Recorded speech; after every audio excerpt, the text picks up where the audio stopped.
Golden Jubilee of the Northern California DeMolay Association. 50 years of brotherhood. From the very modest beginnings, it was here in this hardware store where the Northern California DeMolay Association had its first office.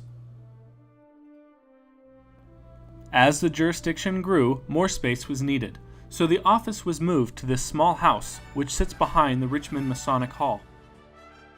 With the creation of the DeMolay Foundation of California in 1967, and the generosity of many fellow Masons, the foundation was able to buy this house in Richmond to serve as the new home for NCDA.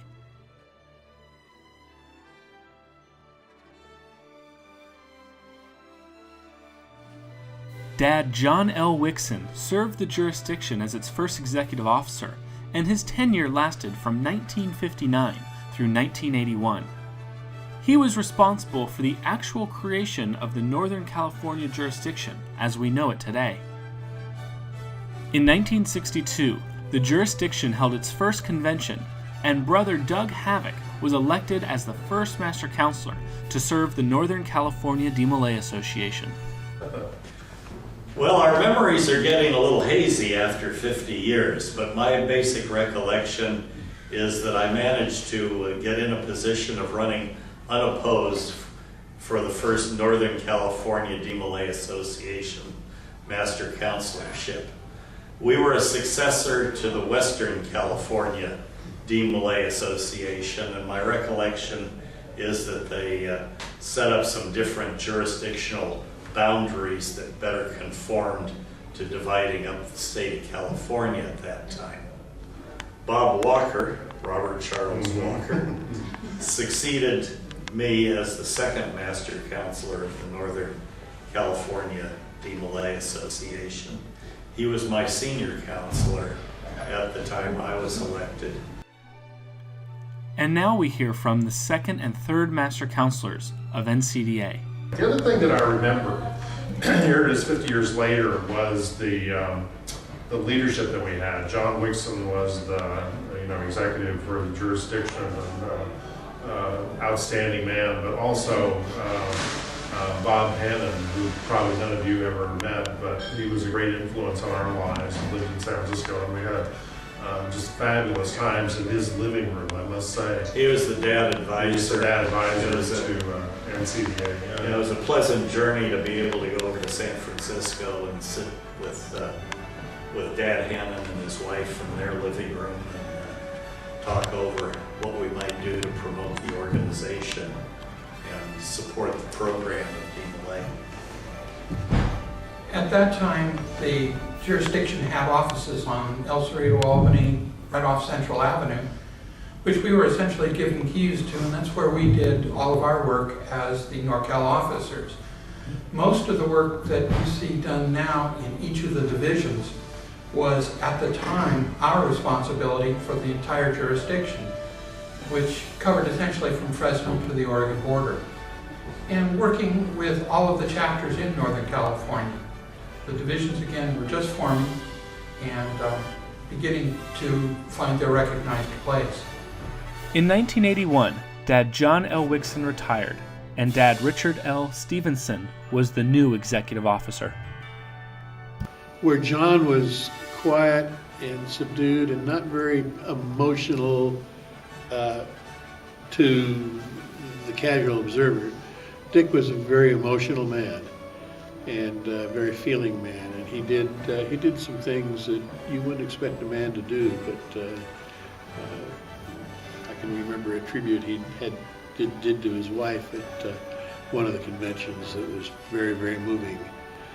This is also the period of time where the jurisdiction added another paid employee to its payroll. Dad Tom Moberly started his long and distinguished career with the Northern California DeMolay Association.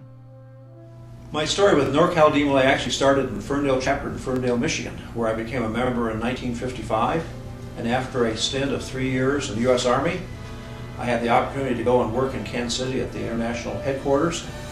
I was there for 15 years and very involved with the leadership conference program and leadership camps. In 1981, I met with John Wixson and Dick Stevenson, who came to me and asked me to discuss with them the opportunity to open a DeMolay Foundation in Northern California, and wanted my opinion about what that would involve, the funding, the job description, etc.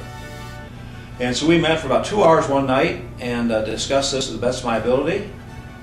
And I had no idea at the time that I was actually interviewing for my own job, because right after that I decided to leave Kansas City that summer, and I called up Dick Stevenson and said, if you're still interested in somebody working in your foundation, I might be interested. So I came out here for an interview with, it was actually with Dick Stevenson, Bob Laverson, Doug Gompertz, and Ed Clark. And we sat at the old office in Richmond. I call it the old office now because at that time it was the office. We met and we discussed the opportunity of opening the foundation up and having a full-time paid employee. I accepted the job on the spot, and in 1981 I attended my very first function of NorCal DeMolay at the convention at San Jose at the Hyatt Hotel. And as they say, the rest is history. So I've been here since 1981, been very involved with leadership conference programs, with convention planning, doing lots of visiting of chapters, lots of advisory council meetings, trying to keep my passion for DeMolay alive for the young men that I meet with and the advisors I meet with during my travels. And all this is possible because of the DeMolay Foundation. Dad Vernon Gordon was named executive officer from 1989 through 1991. In 1991, Dad Edwin D. Clark took over the jurisdiction as the new executive officer. I came to California in 1960, and shortly after that I became a member of the High 12 Club. Walked into a restaurant to have lunch and walked out as a member of the organization, and their big push was to support DeMolay. And I said, well, I have some information that I could help, and how? And they said, we have an outstanding loan program, I-12 loan, and we'd like you to sell it for us to the chapters. And I said, well, I'll give it a try. So then I got active with the club in San Jose.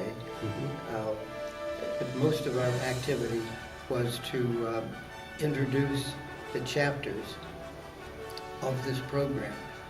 In 2003, Dad Mike Salazar became the new and current executive officer. In 2007, Northern California DeMolay sold its headquarters in Richmond and moved to its present location, an office within the Masonic home in Union City. It is here where our other employee, Mom Gail Hatcher, does her work for the jurisdiction. DeMolay provided an outlet to teach us the sociabilities that are really an assist in a professional career. I want to see it grow and continue to prosper for many years to come. I just enjoy being part of this group and attribute our leadership skills to DeMolay. I've enjoyed every minute of it, and I've enjoyed all the people I've worked with and met over the years. And it's great seeing young men who have gone through the DeMolay program and are now upstanding citizens, and they're all successful businessmen and family people and in the military, etc. So it's nice to know that many of them got their start becoming members of a local chapter here in Northern California. Many of them went on to become divisional officers or Northern California DeMolay Association officers. So it's great to be here to help you celebrate the 50th anniversary of the Northern California DeMolay Association. Articulated here has only been a small portion of the history of NCDA. We invite you at this time to head back to the NCDA reunion to share your memories and history with others, so that all of our memorable experiences can be told and retold in the years to come, because there's nothing quite like it. Nothing. Thank you for being a part of our history as we celebrate the Golden Jubilee of the Northern California DeMolay Association. 50 years of brotherhood.